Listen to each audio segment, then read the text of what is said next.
Hey, what is up, everybody? So I want to continue to talk about this whole DK Metcalf potential situation. This is one where I think lots of us are wondering if this is going to be another one of those situations where the Packers are in the conversations and then nothing actually happens, because it has felt like for the past few seasons that has really been the case when it comes to receivers that the Packers have potentially, been talking with. But I want to share some information that came out earlier this morning.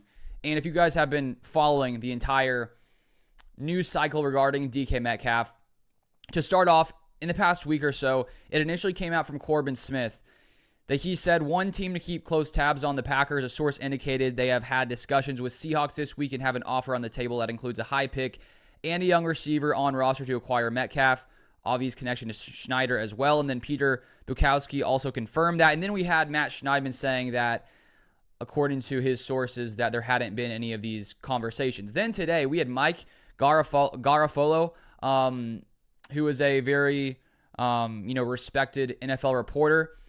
It says here, someone shared on X, Travis Hancock said, per Mike Garafolo on @PuckSports, Raiders, Packers, and Panthers are in on DK Metcalf. So it seems to be another indication there that maybe those initial reports on the Packers, talking with the Seahawks regarding DK Metcalf were accurate. We don't exactly know at what point they started talking, but it's sounding like they are actually interested, and the question becomes, how interested are they? Are they serious about this? Are they just sort of feeling things out? Maybe they don't actually, maybe they're just trying to check to see what he's worth. But according to those initial reports, they had an offer on the table. So that is pretty interesting. And here's the exact quote from Mike Garafolo, or Garofalo, however you pronounce his name.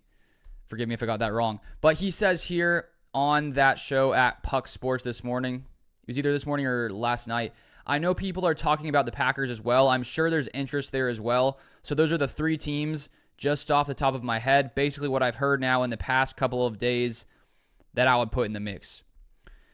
And so we're going to start seeing a lot more things go down with, free agency starting next week. And so I'm curious to see, what people think DK Metcalf is actually worth, because it came out yesterday. Diana Rossini said that the Seahawks want a first and a third for DK. I share my thoughts already that I think that's a little too much in my opinion, a first and a third. I would prefer, I think a second is more reasonable for DK Metcalf, just because you have to, give him a new contract. So he's going to be expensive. At the same time, I was contemplating this morning. I'm curious to hear your thoughts. I'll get to some of these comments in a second, because I see a lot of you guys commenting. I think a second is reasonable in my mind. A first might be a little much. At the same time, I don't think it would be terrible. Like if news came out, Packers traded a first round pick for DK Metcalf, I wouldn't be upset, honestly. I would rather go for a second, to keep your first round pick. But here's the thing with the whole, trading picks.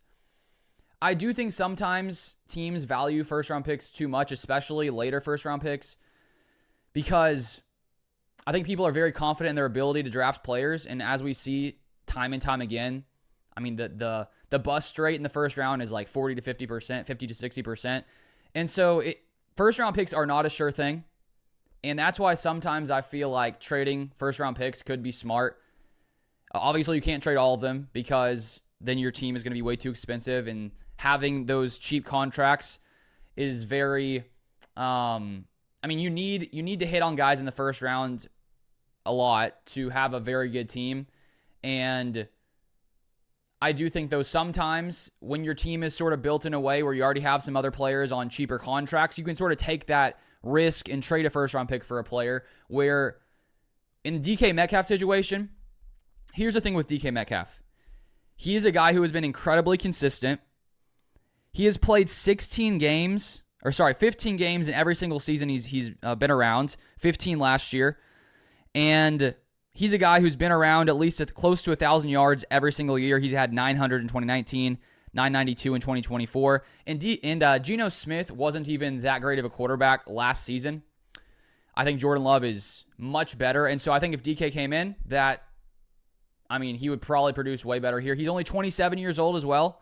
So when you sign him to a deal, then You can probably have him for 3-4 years still in his prime. I mean, there's so many things to like.